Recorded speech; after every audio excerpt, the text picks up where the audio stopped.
Premalu, பிரம்மயுகம், Manjummel boys, தி code life இந்த படங்கள் நடத்தின அந்த வசூல் வேட்டையை தொடர்ந்து இப்போ கடந்த வாரம் ரிலீஸ் ஆன ஆவேஷம், வருஷங்களுக்கு சேஷம் இந்த திரைப்படங்களும் இப்போ ஒரு மிகப்பெரிய வசூல் வேட்டையை நடத்திட்டு இருக்கு. ஸோ அதை பற்றி தான் இந்த வீடியோவில் நாம் பார்க்க போகிறோம். ஏன்னா இதுக்கு முன்னாடி பிரேமலு திரைப்படம் வந்து கிட்டத்தட்ட ஒரு 135 கோடிக்கும் அதிகமாக வசூல் பண்ணுச்சு. பிரம்மயுகம் திரைப்படம் கிட்டத்தட்ட 85லேருந்து 90 கோடி அளவுக்கு கலெக்ட் பண்ணுச்சு. மஞ்சுமல் பாய்ஸ் அஃப்கோர்ஸ் சொல்லவே தேவையில்லை, எல்லாருக்குமே தெரியும். கிட்டத்தட்ட 235 கோடிக்கும் அதிகமாக அந்த படம் வசூலிச்சது. கடைசியாக ரிலீஸ் ஆன தி கோட் லைஃப் திரைப்படமும் இப்போ வர கிட்டத்தட்ட 140 கோடி கிட்ட வசூல் பண்ணியிருக்கு. ஸோ இந்த 4 திரைப்படங்களும் வசூல் ரீதியாகவும் சரி, கமர்ஷியல் ரீதியாகவும் ஒரு மிகப்பெரிய வெற்றி படங்களாக தான் மாறுச்சு. ஸோ அதுக்கு பிறகு தான் இப்போ போன வாரங்கள் இந்த 2 படங்கள் ரிலீஸ் ஆச்சு. இதில் ஆவேஷம் திரைப்படம் ஃபகத் ஃபாசில் நடிப்பில், ஜித்து மாதவன் இயக்கத்தில், நம்ம சுஷின் ஷாம் அவருடைய இசையில் இந்த திரைப்படம் ரிலீஸ் ஆகுது.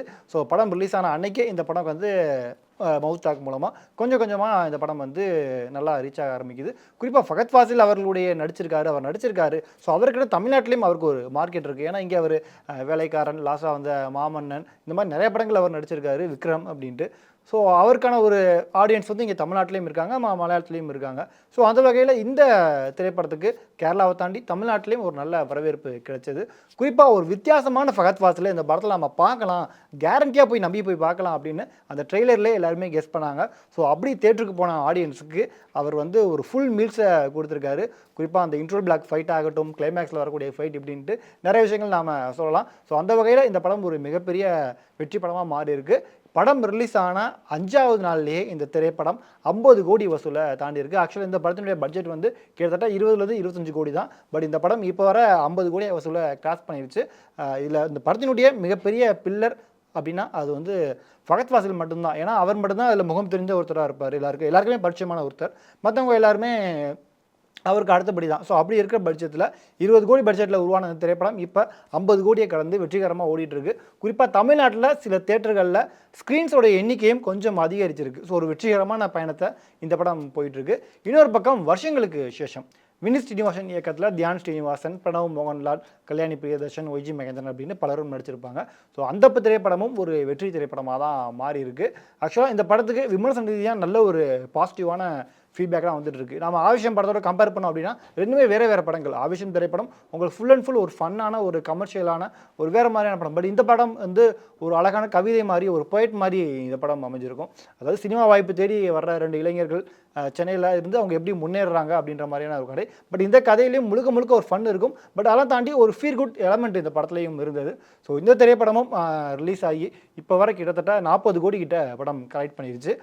இன்னும் சில நாட்களில் இந்த திரைப்படமும் 50 கோடியை கிராஸ் பண்ணும் அப்படிங்கிறதுல நம்பிக்கை இருக்குது. இதில் நாம் ஒரு விஷயம் கவனிக்கலாம். ஆனால் இந்த 2 திரைப்படங்களும் ரிலீஸ் ஆன சமயத்தில் பிவிஆர் அவங்களுடைய தியேட்டர்களில் வந்து இந்த 2 திரைப்படங்களும் ரிலீஸ் பண்ணலை. அது மட்டும் இல்லாமல் மற்ற மலையாள திரைப்படங்களையும் அவங்க தூக்கிட்டு இருந்தாங்க. காரணம் வந்து அவங்க அதுக்கு பின்னாடி நிறைய அரசியல் சொல்லிட்டு இருந்தாங்க. ஸோ அந்த காரணங்கள்லாம் இருந்தது. அந்த காரணங்களால் தான் இந்த படம் வந்து கொஞ்சம் கம்மியாக வசூல் கலெக்ட் பண்ணியிருக்கு. ஏன்னா பிவிஆர் மல்டிப்ளெக்ஸில் இந்த 2 திரைப்படங்களும் ரிலீஸ் ஆகாமலே ஒரு நல்ல வசூல் கலெக்ட் பண்ணியிருக்கு. மேபி ரிலீஸ் ஆயிருந்துச்சுன்னா கண்டிப்பாக இந்த திரைப்படங்கள் இதை விட அதிகமாகவே கலெக்ட் பண்ணியிருக்கோம். இது கூட ரிலீஸ் ஆன ஜெய் கணேஷ் திரைப்படம், அந்த திரைப்படத்துக்கு பெரிய அளவில் வரவேற்பு கிடைக்கல. படமும் கொஞ்சம் மிக்சடான ரிவ்யூஸ் தான் வந்துட்டு இருக்கு. பட் அந்த ஒரு திரைப்படம் மட்டும் தான் இது வரைக்கும் போட்ட காசை கூட எடுக்க முடியாத ஒரு சூழ்நிலையில் இருக்காங்க. பட் இந்த 2 திரைப்படங்களும் இப்போ ஒரு நல்ல திரைப்படமாக மாறி இருக்கு. ஸோ நம்ம ஆர்டர் படி பார்த்தோம் அப்படின்னா பிரேமலு, பிரம்மயுகம் வரிசையில் இந்த 2 திரைப்படங்களும் நம்ம ஆரம்பத்திலே கெஸ் பண்ண மாதிரி வெற்றி திரைப்படமாக தான் மாறி இருக்கு. ஸோ இந்த 2 படங்களும் பார்க்காம இருக்கவங்க கண்டிப்பாக பார்த்துருங்க. சிலர் இந்த 2 படத்தை ஓடிடிக்கு வந்த பிறகு பார்த்துக்கலாம் அப்படின்ற மாதிரிலாம் சொல்கிறத நம்ம கவனிக்க முடியுது. பட் இந்த ஆவேஷம் திரைப்படம்லாம் ஒரு தியேட்டர் எக்ஸ்பீரியன்ஸ் தான். தியேட்டரில் உட்காந்து அந்த ஒரு ஜாலியான வைபோட பார்த்தா தான் அதெல்லாம் நம்ம என்ஜாய் பண்ண முடியும். ஸோ இதை தொடர்ந்து அடுத்து நம்ம நடிகர் அந்த திரைப்படமும் வருது.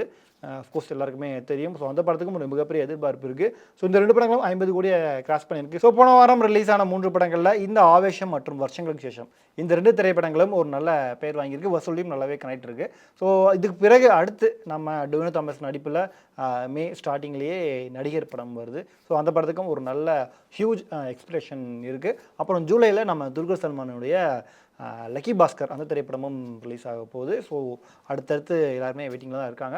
ஸோ போன வாரம் ரிலீஸ் ஆன ஆவேஷம், வருஷங்களுக்கு சேஷம் இந்த 2 படங்களில் உங்களுடைய ஃபேவரட்டான திரைப்படம் என்ன அப்படிங்கிறத மறக்காமல் கீழே கமெண்ட் பண்ணுங்கள்.